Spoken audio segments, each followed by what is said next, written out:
Morning everyone. Welcome to today's celebration event for the Poverty Truth Commission. My name's Robert Dean. I'm the manager of Bridge Foyer in Chester, where we support young people experiencing homelessness between the ages of 16 and 25. Thank you for being here today to hear some of the fantastic stories and outcomes that have happened as a direct result of the Poverty Truth Commission over the last 12 months. Firstly, can I say a huge thank you to Storyhouse, a fantastic venue, and also to Lloyds Bank for making today possible. It's important to say that none of this would have been possible without the support, dedication and commitment of the Poverty Truth Commission staff team. Their organisational skills, their mentorship, everything they've done has been absolutely fantastic. Can you please join me in giving them a massive round of applause to thank them?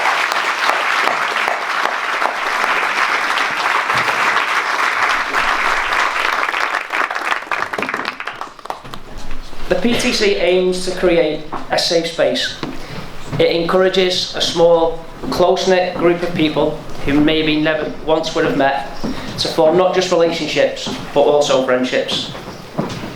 Shortly you'll be hearing from each of our subgroups, and they were carefully chosen after the open event. They were the priorities that we as a group decided on, and they are housing and homelessness, health and mental health, and also food poverty. Backed by popular demand are our young inspirers, and they've been working really hard to put together a fantastic film and also to do a live performance for you all today. They've engaged in many workshops over the course of the last 12 months.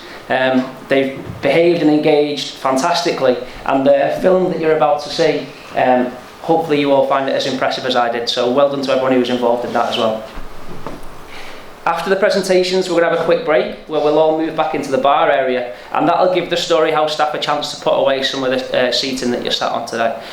That'll create a nice open space for us all to come back in the room and have some conversations and discussions that hopefully this morning will ignite. So please don't go anywhere. You've all been promised lunch, and the food poverty team won't be very pleased if that doesn't get eaten.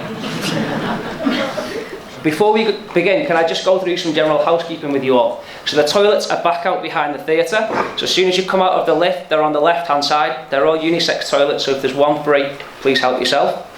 There's no fire drill planned for today, so if the fire alarm does sound, please leave via one of the nearest exits, and I'm sure one of the Storyhouse staff will be there to guide us all in the right direction.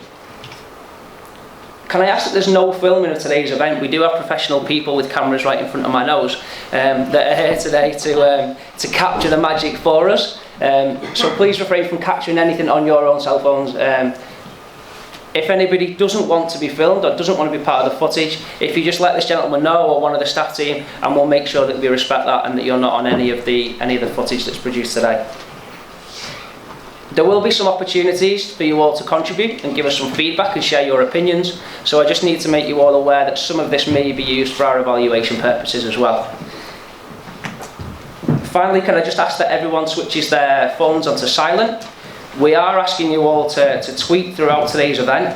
There's many people who have been involved that aren't here today, and also people outside the room that we'd love to spread the love and spread the messages to. So can you all please make sure that you're tweeting via the hashtag West Cheshire PTC.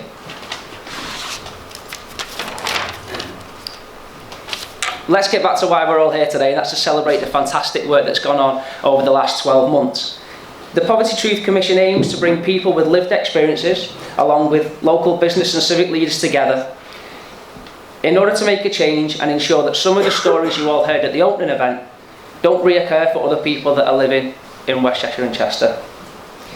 Can I just take this time to say what a huge privilege it's been being involved in this movement over the last 12 months.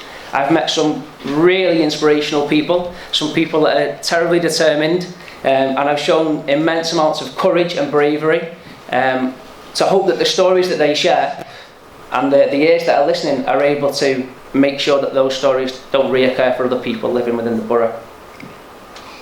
The Poverty Truth Commission epitomises the true essence of working in collaboration. When I say working in collaboration, I mean listening to others speak, letting other people's views shape your thinking, asking relevant questions, and then working together collaboratively as a group to create an action plan and a way forward. This is working in collaboration. It's not slightly tweaking an already written plan. It's not ignoring the views of the people that live and breathe the policies that are written. It's not talking over each other or thinking that because we're sat in the room with somebody, no matter how quiet they are, that they've somehow worked collaboratively on something with us. Advanced companies nowadays talk about working in collaboration. They talk about solving issues together, and we're all here today to solve the issue of poverty. Why wouldn't we get as many heads together as possible? Why wouldn't we get the people who've got lived experiences of poverty, along with the people that we hope can make a difference, all together to try and make a change for a brighter future? Working collaboratively requires really listening to people and not being closed in your views. If there's one thing that I've learnt whilst being part of the Poverty Truth Commission, it's the real power of listening. And for someone who talks as much as I do, hence why I've been asked to open today's event, I can tell you it's really empowering. Please learn like me. Please listen to what Linda is about to say. Linda's one of our fantastic community inspirers who's going to share her story with you today and the impact that the Poverty Truth Commission have had on her over the last 12 months. Can I encourage you all to listen to her words? Let her words capture your emotion. Imagine for 1 second what it was like being in Linda's shoes 12 months ago, before she had the opportunity of engaging in the Poverty Truth Commission. It takes great courage to stand up here and talk in front of a large group of people, and I'm sure, Linda, you'll do a much better job than I will. But all that's left for me to say now is thank you for letting me be a part of the day. I hope you all really enjoy it. I hope you take something away from it. And can you all please join me in giving Linda a massive round of applause and a Welcome everyone. In the summer of 2018, I was asked if I wanted to meet someone who asked to talk to me about poverty. So I said yes, and I was introduced to Anne-Marie. When I listened to what she had to say, it was, where do I sign? I thought, here's my chance to get people to understand how poverty affects everyone, and I want people to hear my voice. As the months went by, I met with other people who wanted to talk about their lives, and in doing so met up with the inspirers from PTC1. When we were asked to come up with a name, we all agreed to keep the name Community Inspirers, as we felt it carried on what we wanted to do.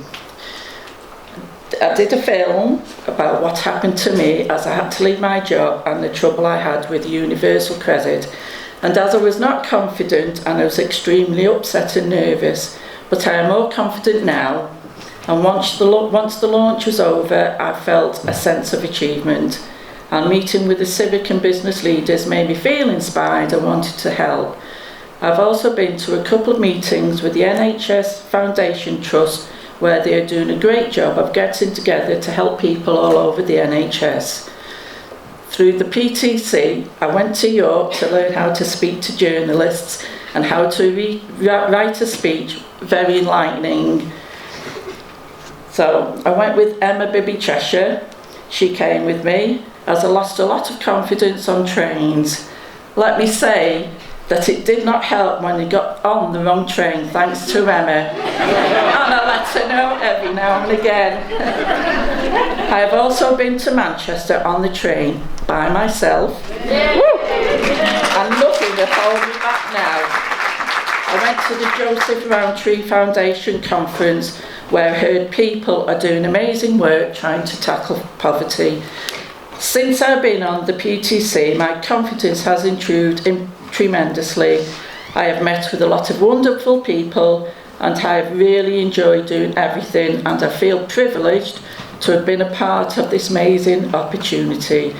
And I felt good that I have a voice to say what needs to be changed, and hope that this will carry on for a very long time. Thank you. And now I'll pass you over to Anne-Marie. So the last time that we were here, for those of you that came to the launch, we had a presentation from all our young people here, where they did a performance of a play called How We Live. This was something we'd done over workshops and listening to their experiences at home and at school, and then we wrote this piece. That then, over the next 18 months, has transcribed into a film. And I have to just thank so much our little team, because it has been so hard to do this project as alongside of facilitating for with the community inspirers. And as the community inspirers know, there's so much more that goes on to facilitating this project. So I just have to thank Emma and Claire for how much work that they've done, because really I haven't really done my job that much in the last year because I've just been doing this project, and it's been so incredibly hard. So I'm just so grateful to them, and I just want to thank them because it wouldn't have happened if they hadn't been such a supportive team. Because as we all know, a film is really so much of a labour of love, really, this film. And I just have to thank as well Winsford Academy and the head, and Katie and Julie, who just allowed us into their souls and their working life, and we've learnt so much from you, and we're so grateful that you've been so open, and also to the kids and to your stories. Thank you. So yes, this is the trailer you're going to see. Anyone has any questions about the film or how they'd like to involve in their organisation or their training or their work with young people, then do let me know at the end. But this is just the trailer. Okay, thank you very much. Why can't we get our old house back? I don't know.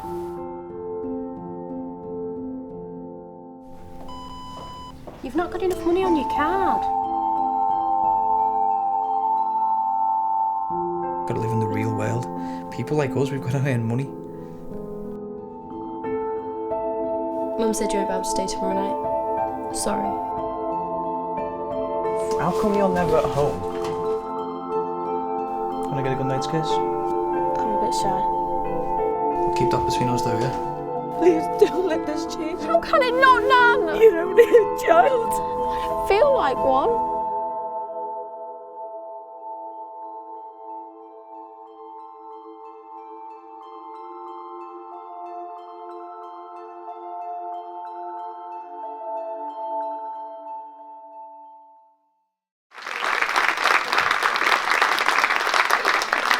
We're now going to do our drumming.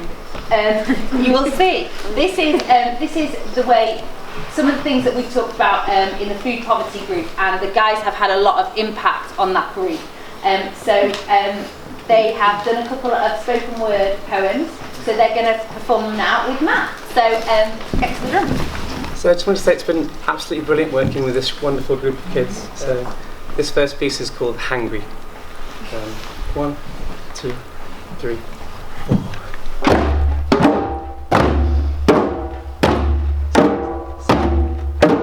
Happiness is gone. Anger's on its way. No more food in the cupboard. No more food in the fridge. Got no money to fill my tummy. Rage with anger. Yet now you realise you are hungry.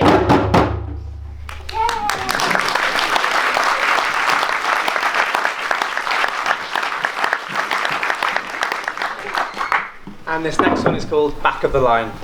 When you get hungry, You feel sick and cross. you know you need to eat. You climb the mess across. Your head starts to hurt. Feel the pain. You feel like you're going to shatter. Like a window pane.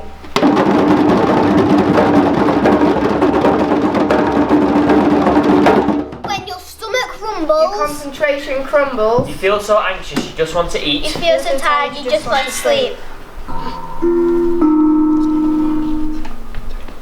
At high school, lunch means kill or get killed. To get fed at school you have to be skilled. To eat properly there never seems to be time. Life feels like you're on the back of the line.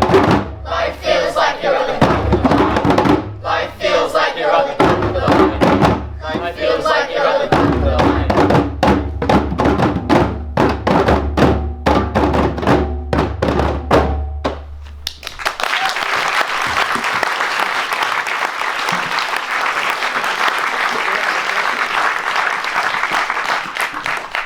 And now for something completely different.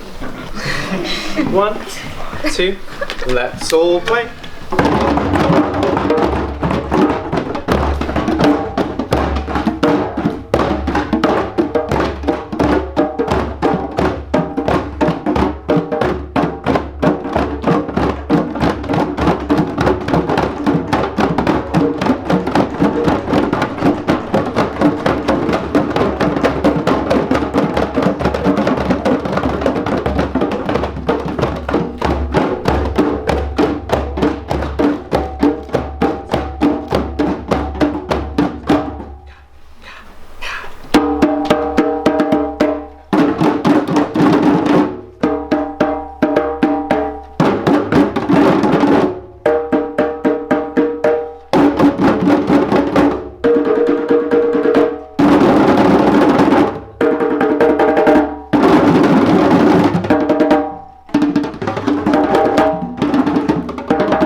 happening to you. So it's been very much about their voices and what they think and listening to that. So they've just compiled this speech, and everything that you hear today they've written themselves, so I'm really proud of them for that.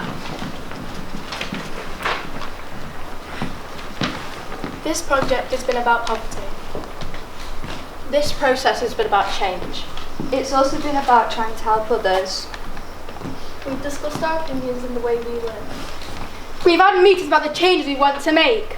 Having a vote made us feel valued. As a child, whatever environment you're born into is not your choice. As a young person, the choices are out of your hands. We feel amazed our opinions have been back to change. And our voices have been heard. However, we wish that we could see the change in our own school day. It feels like the changes are too late to happen for us. But it's not too late for the children of the future. But it's not. What about us? What about our hopes and dreams? We should be part of the change we want to see. We are so grateful to our school for listening to our voice. And being open to make change. Thank you for listening. Hearing those poems that the Young Inspirers wrote was extremely powerful and moving, and we feel really proud of the work they have done over the last 12 months. My name is Lydia and I work in the public health team at the council, and I'm joined by Max, one of the Young Inspirers, and my colleague Steph, who is from the Welcome Network. Over the last 9 months, Steph and I have had the privilege to be part of the Poverty Truth Commission and of working with the Young Inspirers. At the start of this commission, food was identified as one of the key issues and a food subgroup was formed. At the same time, the Young Inspirers identified food as a theme they wanted to focus on. So, the Welcome Network connected the subgroup with myself in public health, as we were already doing a piece of work around school food. Alongside this, the Welcome Network, in their role within Feeding Britain, had identified the issues, and Steph will talk about this in a moment. So what did we do? We met with the Young Inspirers over a number of sessions throughout this year, where they discussed the things that could be better with school food and the school food and drink experience. We then met with school staff and the Young Inspirers to talk through these issues and see what changes could be made. During the course of the commission, we have been working with 2 secondary schools in the borough and want to continue to work with these schools over the next 12 months and roll out to other schools over the next year. I'd now like to pass on to Max, who will talk through the issues that the Young Inspirers identified and the changes that have been made. Thank you.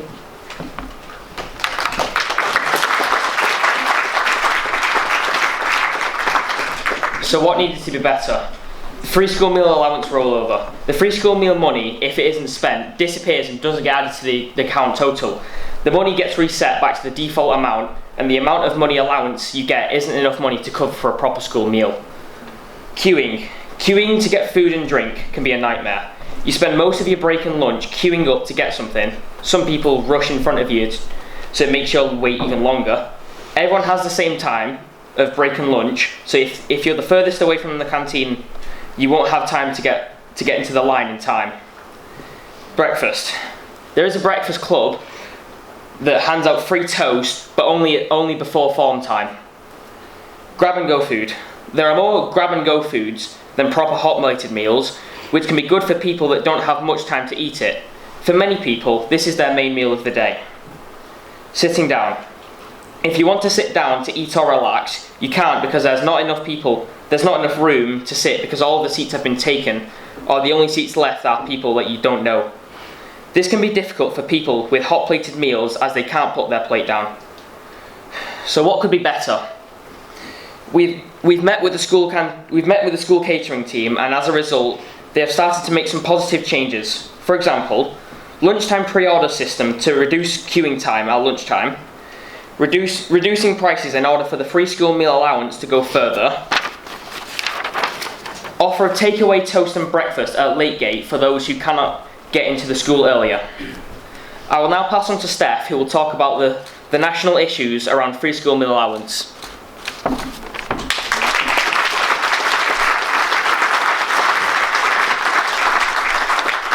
Thank you, Max. So I'm the project manager of the Welcome Network, which is a council-funded project that works with local communities and partners to address the issue of food poverty. But while we're taking practical action on the ground, we also want to say to government that everyone should have enough money to choose adequate food, and the support services such as free school meals are fit for purpose. We're a local pilot area for Feeding Britain, which is a national charity founded by the All-Party Parliamentary Group for Food Poverty, which was led by the former MP for Birkenhead, Frank Field. Being part of Feeding Britain allows us to work with other areas, academics, professionals, MPs and members of the House of Lords to lobby for change. And I'm really pleased that Sarah, the project manager from Feeding Britain, has been able to join us here today. We're able to play a role that sits in the middle of these issues in real life and opportunities for long-term change at a national level. Feeding Britain were also looking into the free school meal allowance nationally. And I was approached by Chris Matheson's office last week, and these two elements were able to come together. It's just a short film.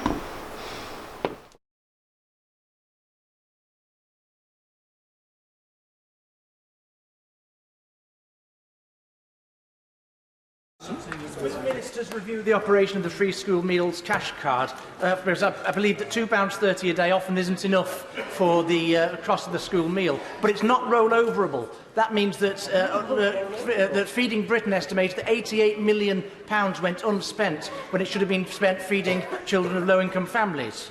Good point. The free school meals factor in the national funding formula will be increased in line with inflation. That is 1.84% forecasted, and I will look further at the issue.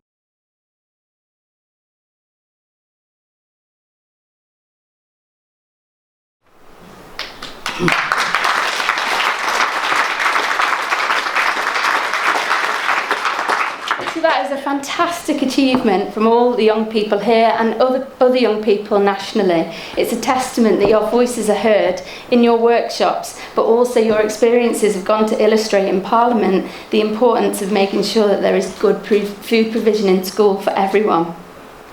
Our work with Feeding Britain is going to continue to draw on experiences of young people and in other areas relating to food poverty to bring change. This has been a great part of my role and amazing to see the power of lived experience informing change. I'm now going to hand over to Brian and Susan, who are the co-chairs of the food poverty subgroup. Thank you. I'm Susan and I live in Northwich. I fill my time mainly with volunteering, and I came across Poverty Truth Commission at one of the places that I volunteer. Having chatted with them, I was invited to come on board at the beginning of their now sort of second year project. I was really interested and eager to learn more and to be part of it, having experienced financial difficulties and the food banks myself. I volunteered to co-chair with Brian the food bank group.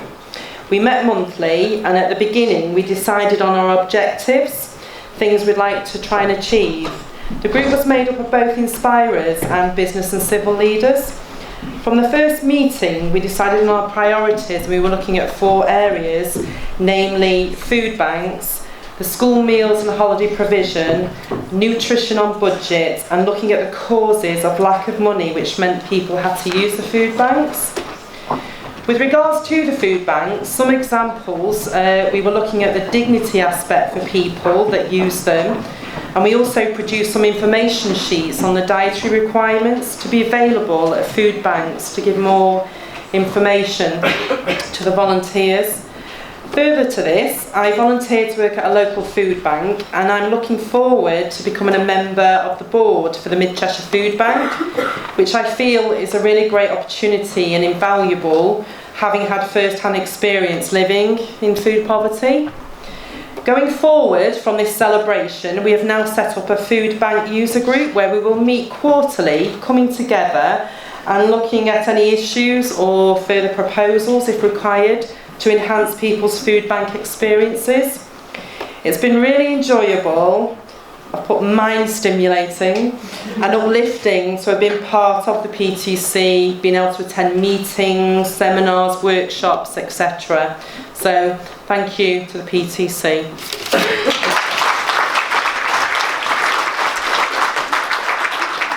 Thanks, Susan. My name is Brian Yates. I work at MBNM in the finance team. MBNA is now part of the Lloyds Banking Group, and I was invited to PTC about a year ago. I have a good job, as much as it can be in finance. I have a grown-up family.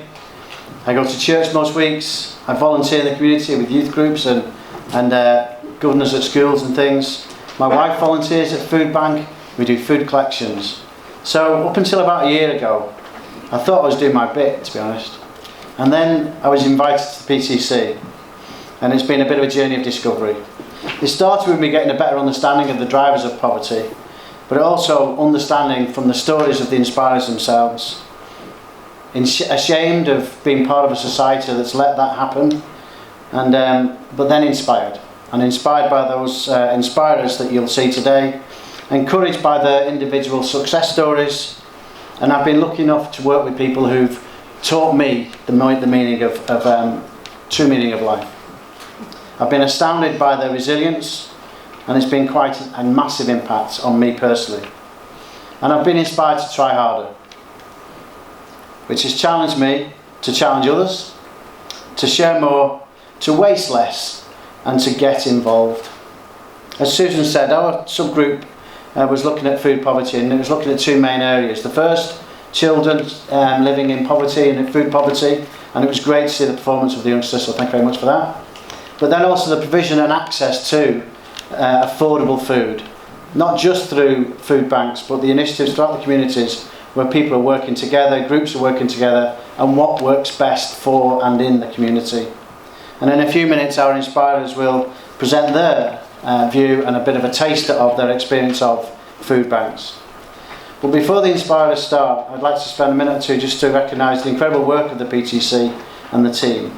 It's been a tremendous initiative, and it has given people with living experience of poverty a voice. It's opened doors to committees, to forums, to meetings, to schools, to food banks, and you saw some of that before within the Welcome Network. And by putting the voice of the lived experience into the local and national discussions, it's focused minds, it's focused actions to deliver solutions and sooner. So to those who are part of the process that sets up the PTC, and those looking to move the PTC to next stage, firstly a big thank you, and secondly please find a way to continue this great initiative. And so without further ado, I hand over to the inspirers.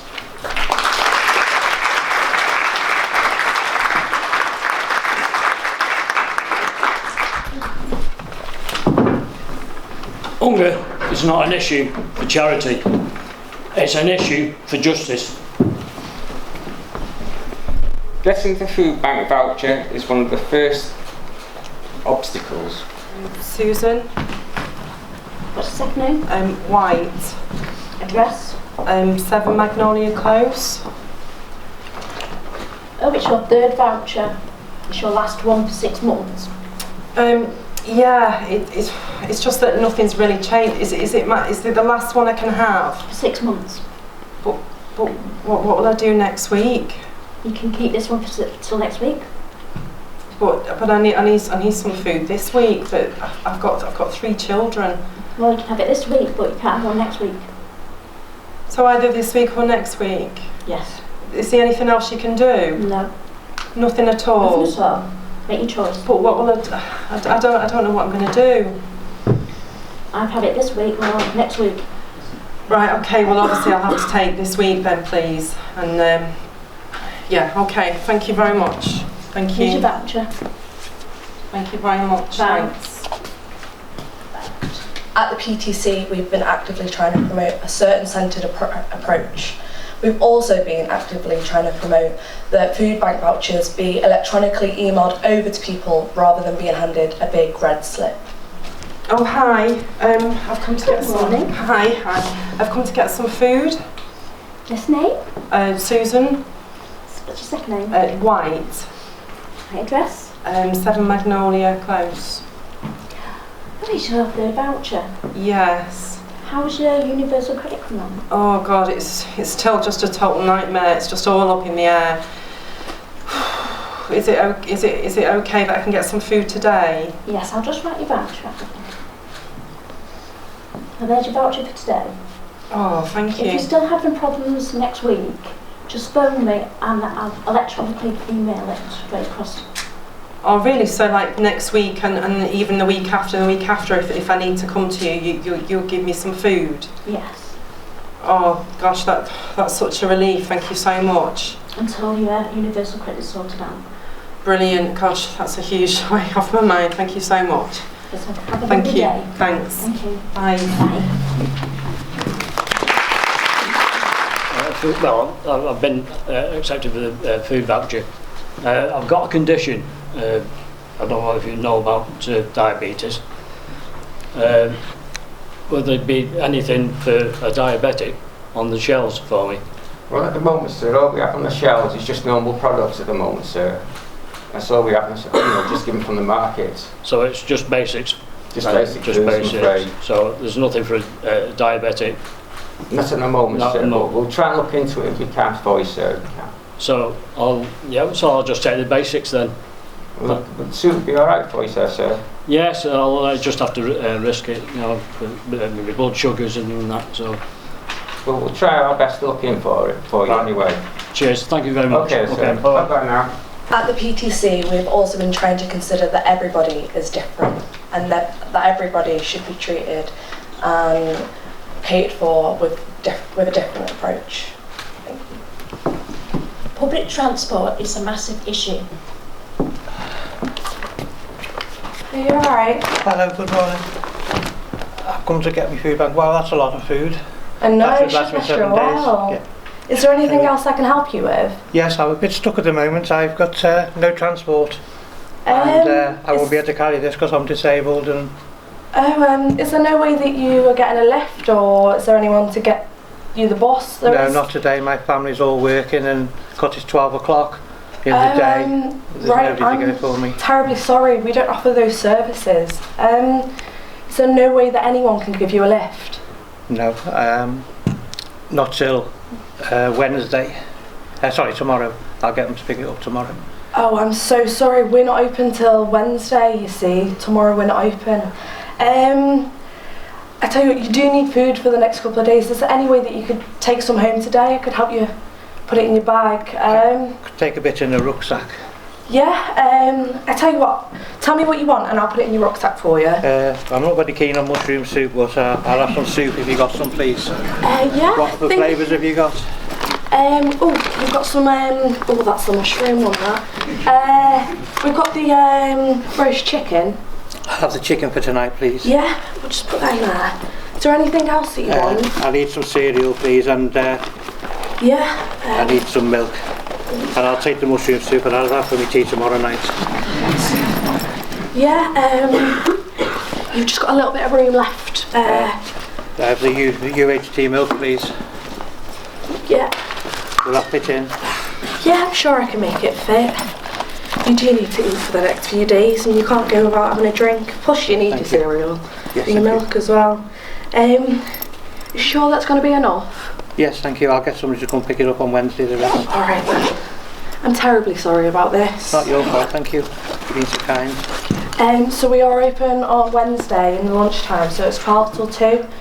Okay. Are you sure someone will be able to give you a lift? Yes, I'll get somebody to pick it up there, thank you. Yeah, I'll just put this on for you. Thank you. Just wanna...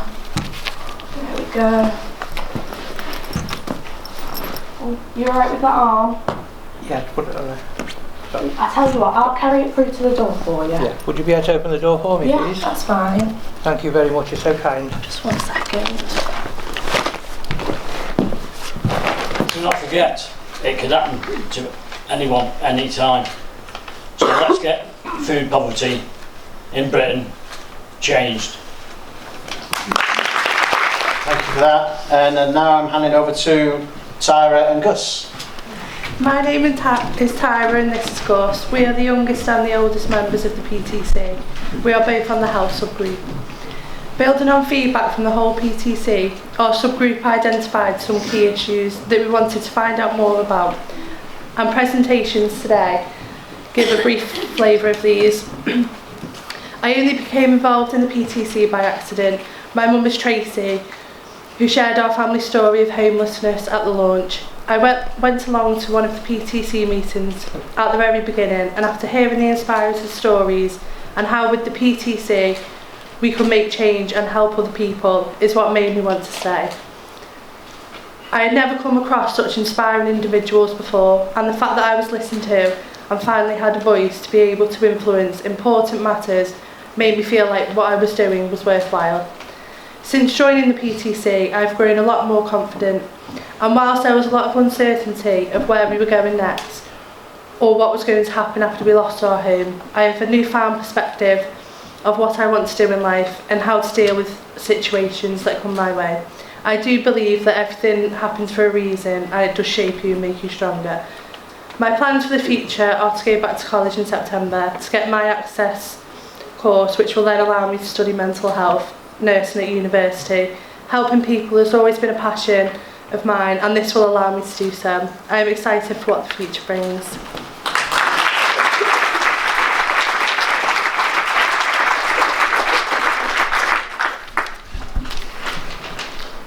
I'm Gus, and in case you're wondering, I'm the oldest member of the PTC.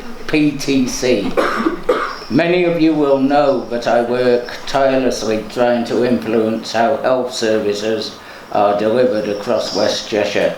I sit on many groups and boards and was awarded the West Cheshire Voluntary Action Older Volunteer of the Year in June 2019.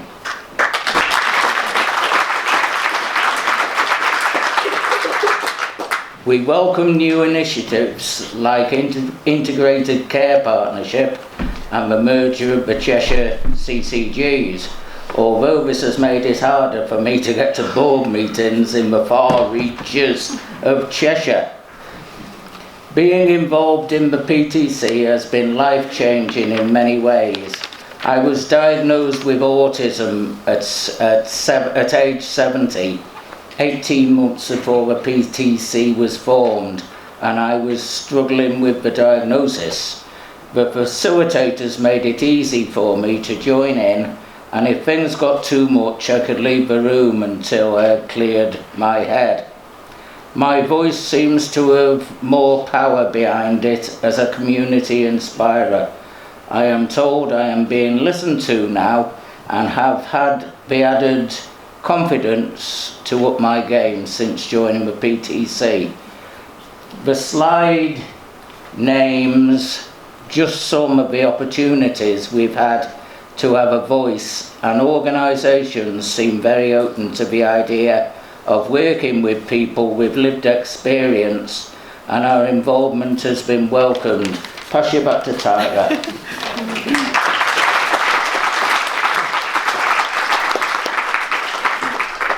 However, there are still gaps and still a long way to go. People with lived experience need more opportunities to truly influence agendas, being recognised as a key stakeholder, not just a token gesture, to be a member on a board or invited to a consultation event. This isn't our job, but we give up our time for free to share our knowledge and experience because we feel passionate about making change. Please welcome Rachel and Paula. My name's Rachel. And I'm Paula. And as part of the Health and Mental Health subgroup, we have looked at some of the barriers for accessing services for people in our community. In particular, looking at barriers to physical activity. Whilst looking at the services already available in the community with the intention of identifying gaps or need, we discovered that there were a number of websites and organisations already in existence that linked people to various services in the community, some of which are listed in the presentation. We discovered that a lot of services were available to people, but we were unsure just how many people knew about them or even how they could find out about them.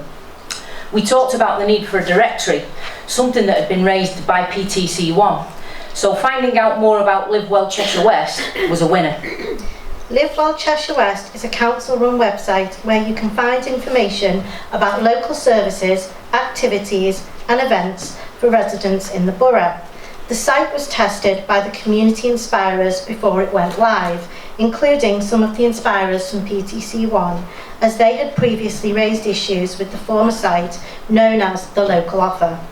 There are many other barriers which make it difficult for people to access services, ranging from cost, motivation, meeting the right criteria, transport, equipment and many more.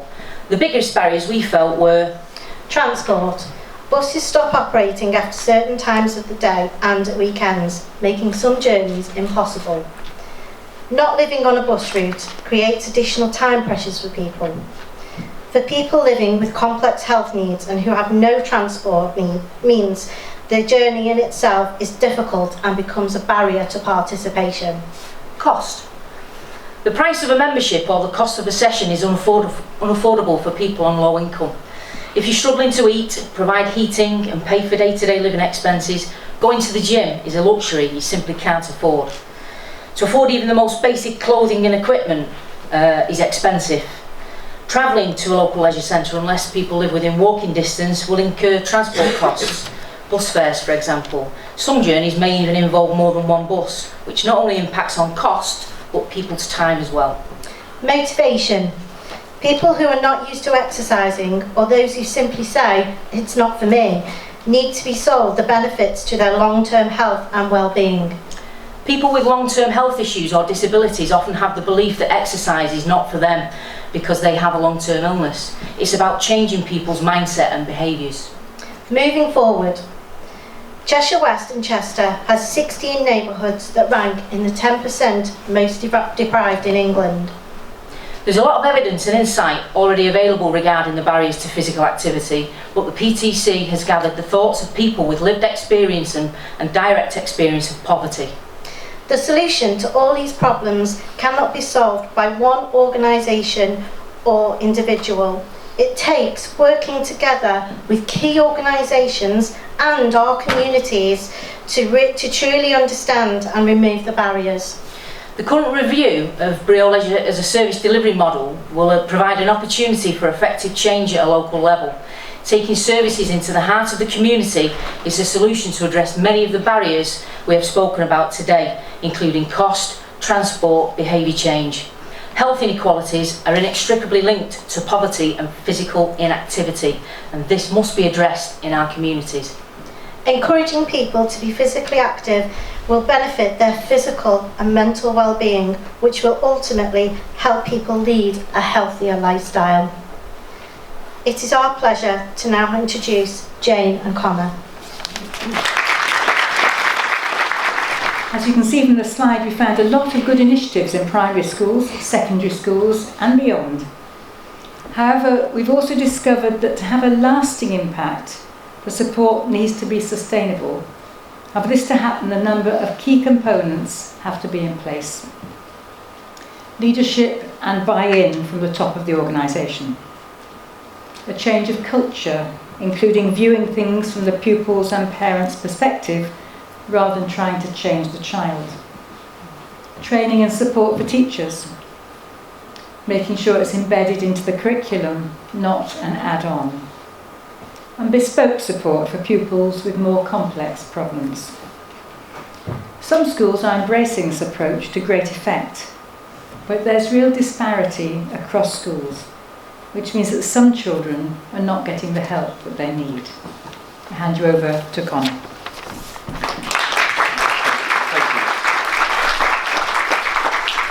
Me and my group from the Poverty Truth Commission in Cheshire have been talking about mental health for young students in schools. We believe schools have an extreme lack of provisions in this area.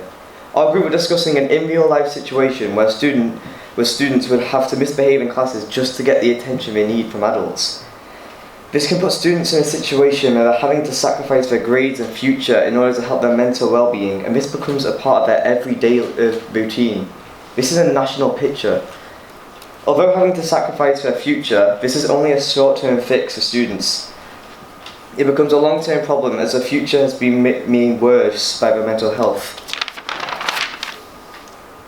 Students should be more imaginative and not held back by the worries of everyday life, so their futures can be happier too. Mental health in school isn't all bad though. There are many instances where a teacher has made a relationship with students and noticed the issues before they got any worse, and has helped them. These teachers go beyond and are basically the saviours of school. There are many things in schools that should change, like the steps you need to go through to get help and how much teachers care about the students. But schools can also have loving teachers and friends that will help you. I think these changes need to happen now, or the future of students will just go down. My name's Susan. As you can see from our slides, we've likened our task to doing a jigsaw puzzle. We found ourselves, as others have said, in a privileged position.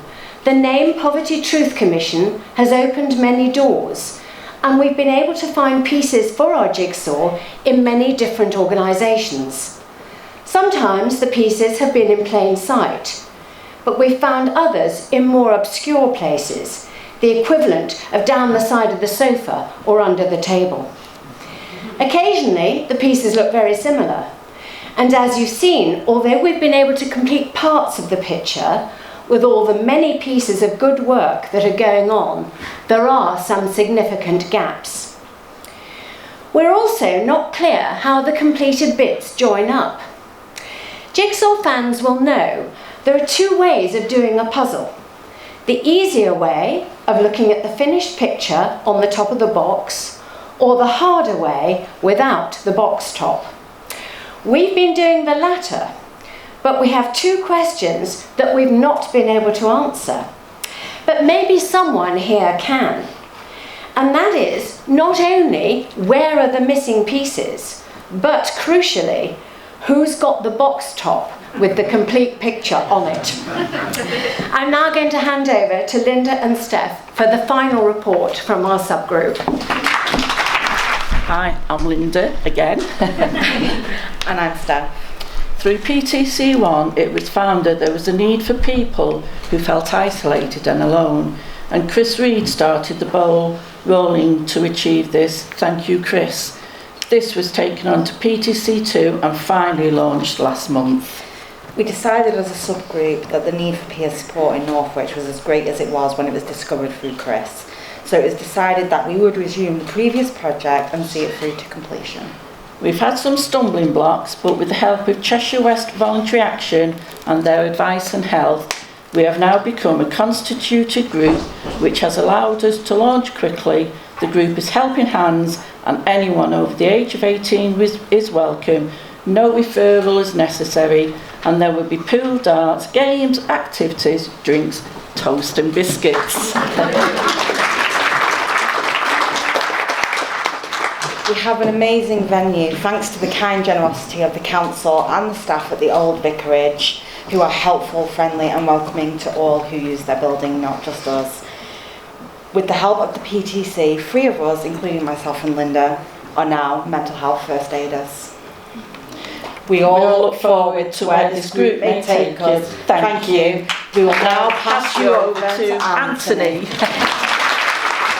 Hello, my name is Anthony, and I first became involved with West Cheshire Poverty Truth Commission to share my life experience with everyone in the group and beyond. I wanted to make a difference for others who can be in a similar situation that I have been in.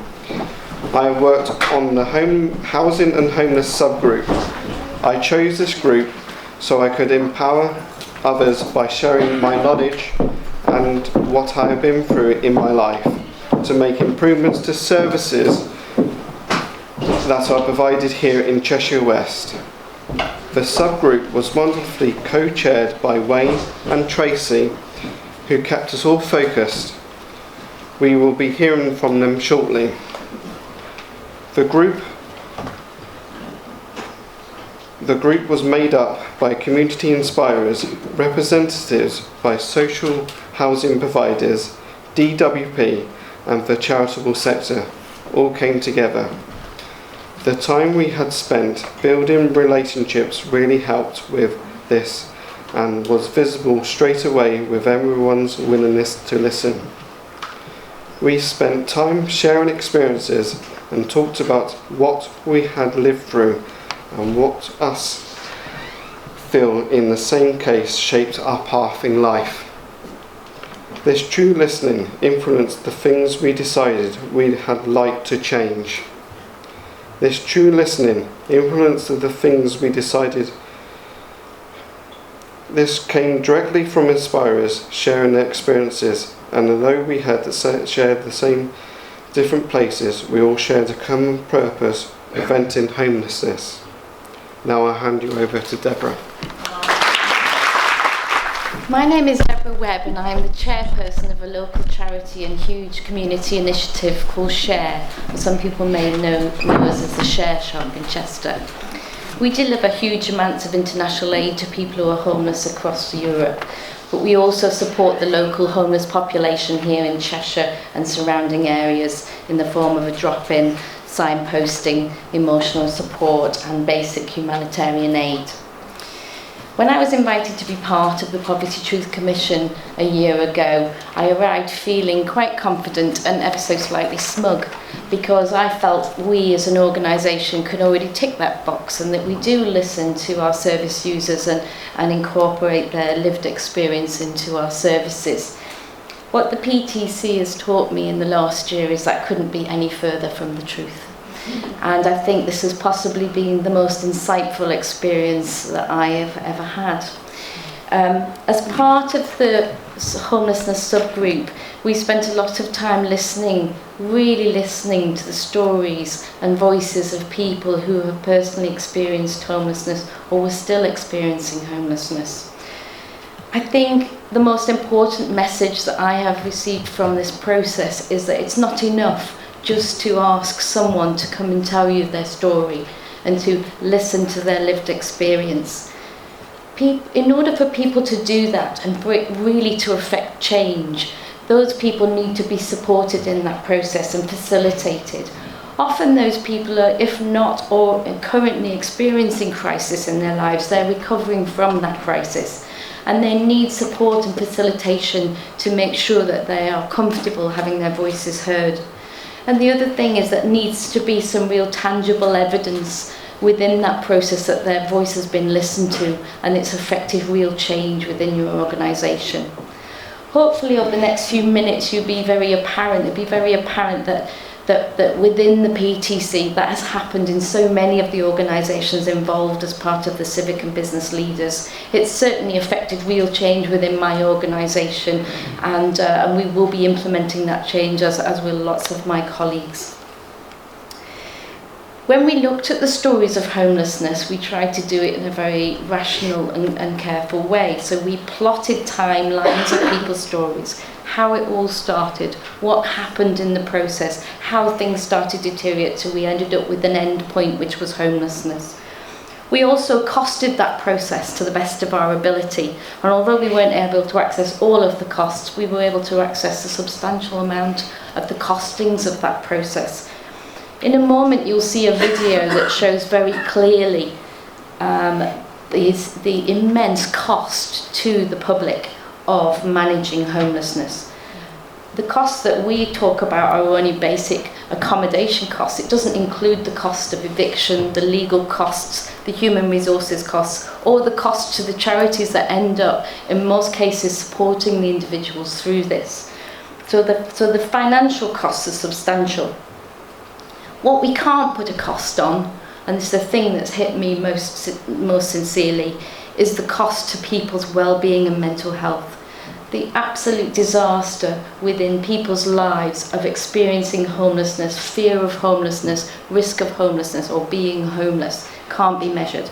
And certainly the children that have been involved in this process, all of us are learning about the impact of adverse events in children's livelihoods and the long-term impact of that and the long-term cost of that to our community, and that can't really be counted for looking at financial costs. We've been very fortunate in allowing the voices of our community inspirers within the homelessness subgroup to be heard in various processes. We've been consulted in the Cheshire West allocation policy and the consultation process there. They've listened to those voices in that process. They've also been listened to in the homeless strategy consultation process as well.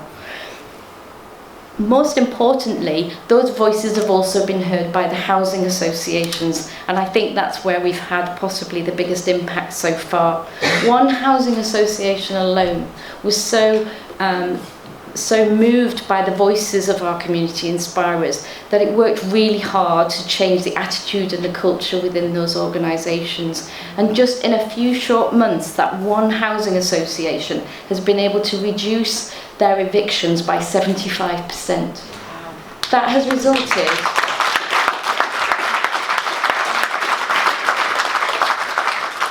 has resulted, even just today in those few short months, of 31 families not being evicted from their homes.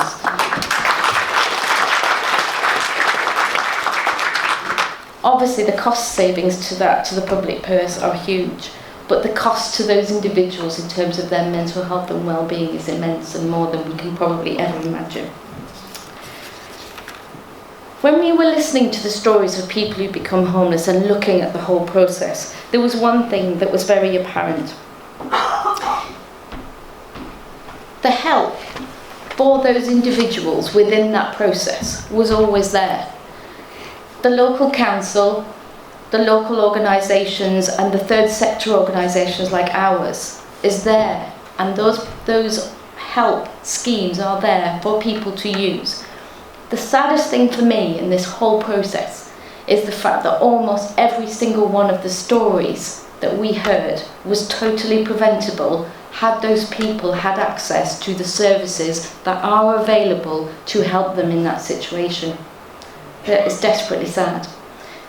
If each of those individuals had had walking alongside them an advocate that was there to facilitate them and empower them and help them negotiate those services that are available in order to help themselves get out of that situation and manage that situation, none of these situations would ever have arisen. Every single one of those situations was avoidable.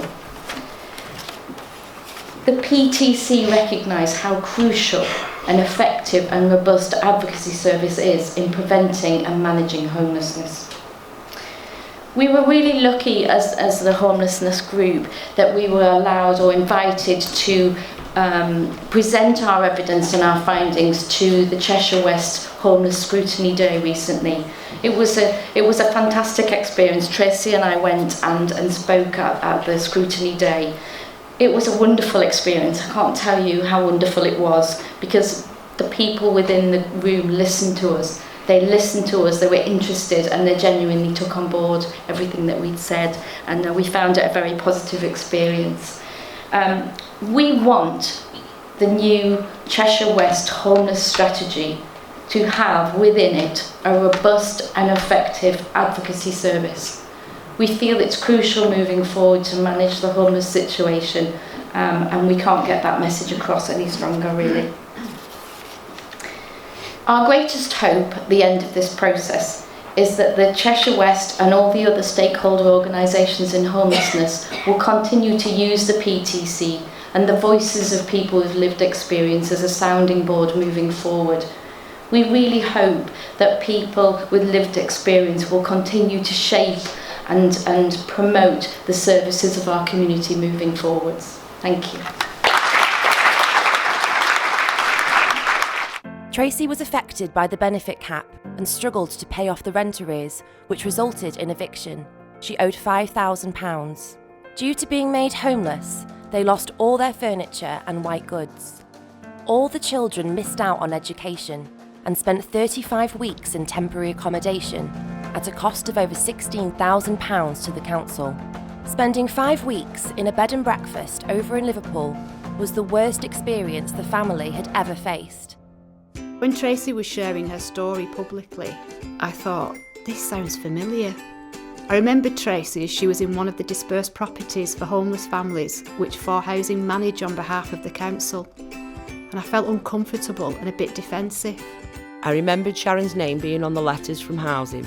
I felt uncomfortable and awkward, but as part of the Poverty Truth Commission, we had to meet up for a coffee.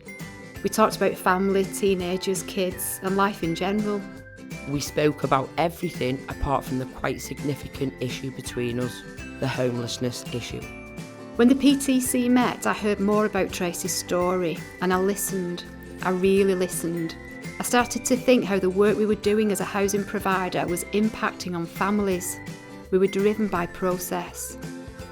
As I got to know Sharon better, I started to drop my guard and we talked more. I understood why Tracy's guard was always up. I started to think about what she'd gone through, seeing it through her eyes, and as a mum, all you want to do is protect your children. I know I came across to people in authority in a negative way. I came across aggressive even. The Poverty Truth Commission gave me a voice. I never thought I'd do anything like this, but I absolutely love it. I want there to be protection for people, more support to prevent homelessness, and that no family is put into bed and breakfasts. At For Housing, our approach has changed. We want to enable successful tenancies. We have a team of people that are listening more, they're building relationships. We have a wellbeing service and we are talking to people with rent arrears as soon as we see an issue. Our goal is to do everything in our power to keep people in their homes. Through working with partners and the council, we want to encourage more housing providers to do the same.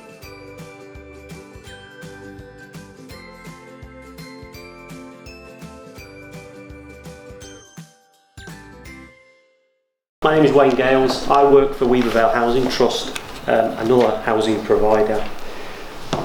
This is Tracy. A true inspiration, as well as a community inspirer. The story doesn't end there in terms of how Tracy's story and the work that we've done with other community inspirers and the work that we've done in talking to other organisations around homelessness.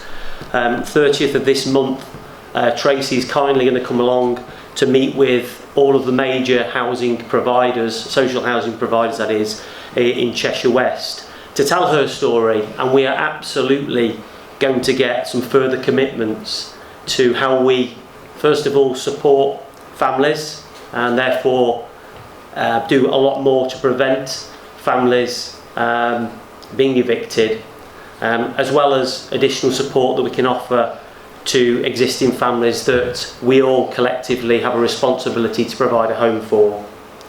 So Tracy will be supporting us on that. During the last year, as has been already said by many people, I've had the privilege of working with lots of really engaged organisations, but more importantly, absolute inspirers, given they've had the confidence and the bravery really to share their stories with lots of people, and that has made a real impact up to now. I've also had the pleasure of working with Tracy along with our group in order to take forward a number of initiatives.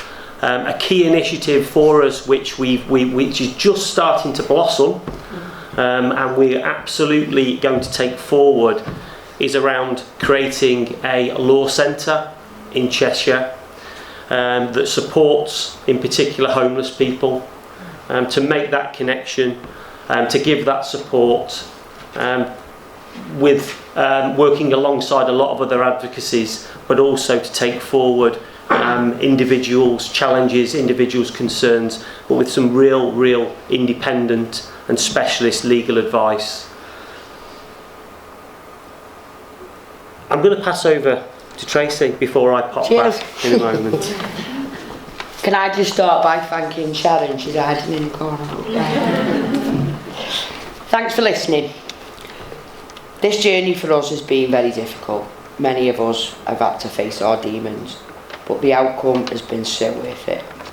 We've all grown as individuals and we were all given a voice. But it was less about us and more about supporting real change in how people and organisations act and behave based on lived and learned experience. We have made some small steps in the right direction, I think big ones, and helped to influence thinking in terms of policy and strategy. But so much more needs to and can be done if we are to bring about real change for people, especially those who are vulnerable or find themselves in difficulty, something which everyone in this room will probably experience at some point in your life. I think we've heard a number of challenges thrown down throughout this morning.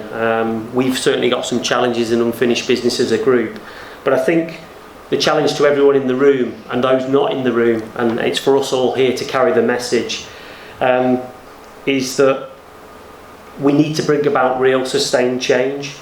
And I guess if we always do what we've always done, it's a famous quote, we'll always get what we've always got. And I suppose the whole essence of what the Poverty Truth Commission do and what underpins their work is absolutely about seeking to get individuals and organisations to change the way they do things and the way they think. And it does push you as an organisation, including my own organisation, to a place which sometimes feels really, really uncomfortable. But that's absolutely what we need to do. That's exactly the sort of strength that we need to have. We need to listen, and we need to put ourselves in those places as organisations, as institutions, and sometimes as individuals, in order to bring about absolute meaningful change by listening to people with that learned experience. And so my challenge on behalf of our group, and indeed other groups who you've heard this morning, and our young people, our inspirational young people, is to think really seriously about how we engage with people as service users, as customers, as citizens, and ask those questions, especially as organisations who are there to provide services and support. Do we truly listen, to engage, to serve, or are we listening simply to respond and to tell? And sometimes, I have to say, it's the latter, and it's the latter in every organisation. So I suppose our collective ask of the Commission, of Cheshire West, who absolutely have invested over the last couple of years in giving people a voice, is that we are able to carry on with some unfinished business. I think the first poverty truth, and certainly the second poverty truth, there are lots of unfinished business. We, as individuals, give of our time free, and I think with some further support and enabling, we can absolutely go on and create our law centre, create some of the fantastic things that other groups have said today, and our young people's aspirations we've heard of already. To do that, we need some support, and I'd like to thank also the Emmas, Claire, Anne-Marie, who've absolutely underpinned the work that we've done. And somehow we need to continue to ensure that the experiences and those views of people are heard, to influence policy and to influence strategy. But what that's going to take is really true leadership in some of the organisations that really hold the gift to some meaningful change. And unfortunately, that's not going to be driven by policy, it's not going to be driven by procedure, it's going to be driven by real leadership, and leadership that does bring about a real change in culture within organisations. Absolutely, it's got to be driven from the top, and it's got to be about behaviours and changing behaviours. So, the voices of those who are vulnerable, less fortunate, find themselves in a challenging place at any point in time in their lives, and as we've heard, any of us, absolutely any of us, can be in that place. We need to ensure through effective leadership, listening to people, that we can bring about that change. I'm going to pass on, I believe, to Councillor Gittins, also leader of the council.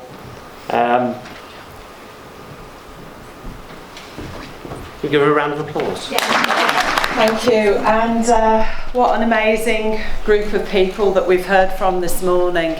And thank you, Wayne, for all the words that you've just said. You've really done a call for action there, and I think I hope that everybody's listening to what was said, and that real true listening. So I'm really honoured to be able to come here today and say a few words at this closing event of our second Poverty Truth Commission. I'm so proud of the work of the inspirers and the support of the facilitators in ensuring that your stories, the truth, is heard. Thank you for being just that, inspiring, and making us listen to your stories. And thank you for your time, passion and dedication in changing the way that we live. I'd also like to pay credit to the civic and business leaders that we've heard today and the journey that they've been on and the actions that they've already taken. And I think there's some really interesting projects that are just starting to get off the ground, and I look forward to seeing how they progress. But it doesn't end here. For us, certainly as a councillor, and I think for everybody else in the room, the work has only just begun. So what I'd like to do is highlight some of the thinking that we're proposing as a council as a legacy to this fantastic work. Last May, I appointed 3 leaders champions, one for climate emergency, one for mental health and one for poverty and inequality. Councillor Mandy Clare is our leaders champion for poverty and inequality, and her role will be crucial in ensuring that this work continues and in developing ideas through some form of a poverty task group. But she'll need to work closely with our mental health leaders champion, because we've heard about the importance of mental health today. So what can we do? Firstly, we're going to ensure that poverty is mainstreamed across our council businesses using learning from both of the commissions. Our work to tackle poverty will be closely aligned to and will support other work across the council and with partner agencies. We want the Poverty Truth Commission ethos to be a golden thread woven throughout our new council plan, which goes live in April. We will develop an anti-poverty strategy to define our collective approach. And we want to include our current inspirers and develop new inspirers to be involved from the beginning to embed the principles of co-production into our services. The How We Live film is a remarkable and powerful piece of work, and we want to ensure that it has a real and lasting impact through, for example, training and facilitated workshops, not just internally, but with our stakeholders and other services. Our facilitators will work with Councillor Clare, and this work will be crucial to ensure that this all happens. Their work will be extended so that they can keep the Poverty Truth Commission legacy alive and make sure it's a clear pathway for citizens' voices and true involvement that can inform all poverty. I'd like to thank you all from the bottom of my heart, and on a personal level, your work has truly humbled me. I look forward in the future to sharing with you the positive difference that we in Cheshire West are making. But it's not just about the council, it's about every single person in this room here today. And without sounding or saying a cliche, you've all got your part to play. You need to go away today and play your part in making a difference. And now, from now, is the time for action. Thank you. And although this is reiterating what a lot of the civic and business leaders and inspirers have said throughout their presentations, I learned early on in my career that if you want to give a message, you have to do it in 8 different ways and repeat it 20 times. So, thank you very much, Louise, first of all. That was hugely encouraging for all of us on PTC to hear. We mean most sincerely, thank you hugely, and we look forward to the opportunities that you are going to give us to continue to push our messages across. So on behalf of the Second Poverty Truth Commission, Rachel and I have a number of thank yous. First to Cheshire West and Chester Council for funding these 2 Poverty Truth Commissions. We believe they're still the only council to do so, but through them, as we've heard, they now have a wealth of information from people with lived experience on which to build their poverty and inequality agenda. To our wonderful facilitators, Claire, Emma B, Anne-Marie and Emma A.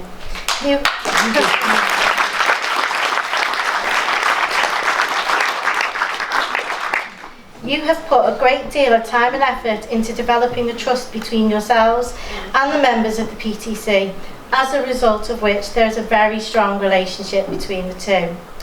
Thank you for your help, support, good humour, and not to mention the refreshments that have kept us going.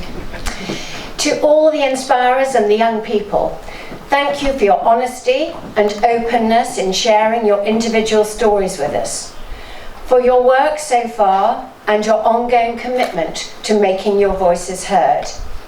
You are, as we've heard, an amazing group of people who have taught us all so much. I know from my own experience with my co-chair Steph that firm friendships have been formed.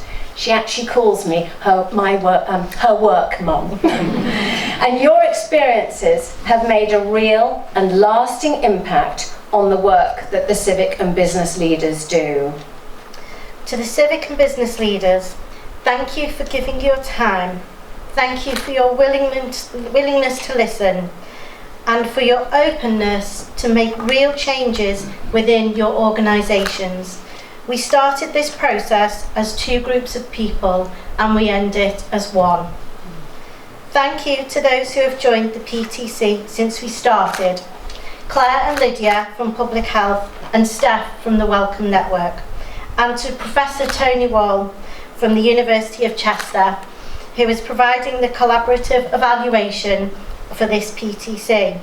Tony will be here over lunch, so please come and talk to him. Can you give us a wave, Tony, so that we know he's at the back? You're there, at the back, yeah. Right. To those of you who have made extra contributions, especially a shout out to Paula, my other wingman, for the best buffet that we had and for the professional help with our subgroup slide presentation. All the organisations who have given us the use of their meeting rooms. Alexis and Phil Redmond for the professional help with the How We Live film, and to Ryan, who has been our technician today. To Lloyd's Banking Group for their support, and to Story House, not only for this excellent venue for the launch and celebration, but for providing tickets to enable our inspirers to watch a show this Christmas. On a personal level, I have gained so much in the PTC. I'm getting emotional now. At the start, I was ashamed and embarrassed about my story, but I finished my PTC journey, proud of what I've been through, and motivated to continue because I've been listened to and my experience has been valued. Thank you also to the many organisations and people who've given us your time and shared your knowledge. Now this is the repeat bit, but this is the important bit. Today's been a celebration, but as we've heard, it's not the end. We welcome the ongoing commitment to hearing the voice of those with lived experience and to the co-production of the poverty and inequality strategy. But if we have one plea, it would be this. If you're serious about this, and it is to mean more than just ticking a box, then there has to be a change of culture. Organisations need to work together to avoid duplication and fill in the gaps.